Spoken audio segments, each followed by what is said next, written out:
Last week, President Donald Trump announced that the UFC will be holding fights at the White House for the United States' 250th year anniversary. And today, Dana White went on the Nelk Boys podcast and announced a couple of key details in the matter.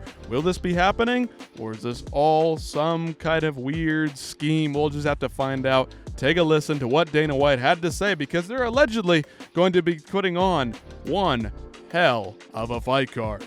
When the fight is going on, while the fight's happening and we're filming, one whole side of the backdrop will be the White House, and then the other side will be the Washington Monument. How many fighters reach out to you that want to fight it? Everybody wants to fight. That's what I was going to ask you. Literally everybody wants.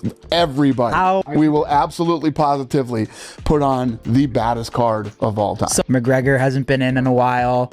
I saw right when this came out, he was back in the ring. He was actually sending us voice messages saying, guys, I'm dialed. I'm ready for this and stuff. So, and I saw Jones. We don't know if he was serious. Is he not retired anymore? Is he back in the... You jump back in the pool, so... Really? Yeah. Officially? Oh, yeah.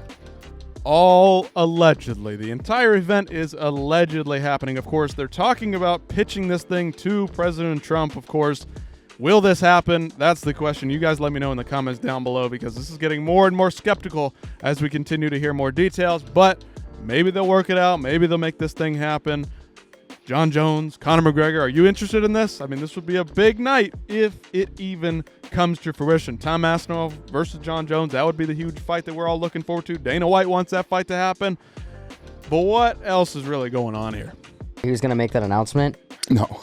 So he just does I was up at my place in Maine, and that day, we probably text 4 or 5 times that day. He never even told me that he was going to announce He was just saying Happy 4th of July. We had already had, my team already went and walked the White House. We did all the logistics, and we're putting together sort of the layout for it right now, and probably going to pitch it to him in the next week or two. But the day that he said he wanted to do it, he put Ivanka in charge. So I worked with Ivanka and my team and got to where we are now, and now we got to go pitch the whole thing to him. Me, Craig Borsari, my head of production, and Ivanka will all go pitch it to him. He was going to make that announcement. So again, nothing is official yet. We're still waiting on the details. This is going to be a tough one to sell, a tough one to make happen. They're not even going to sell real tickets. It's all going to be comp tickets. What does that mean? They probably can't sell tickets or even pay-per-view, since using the government property for this event will cause some issues there.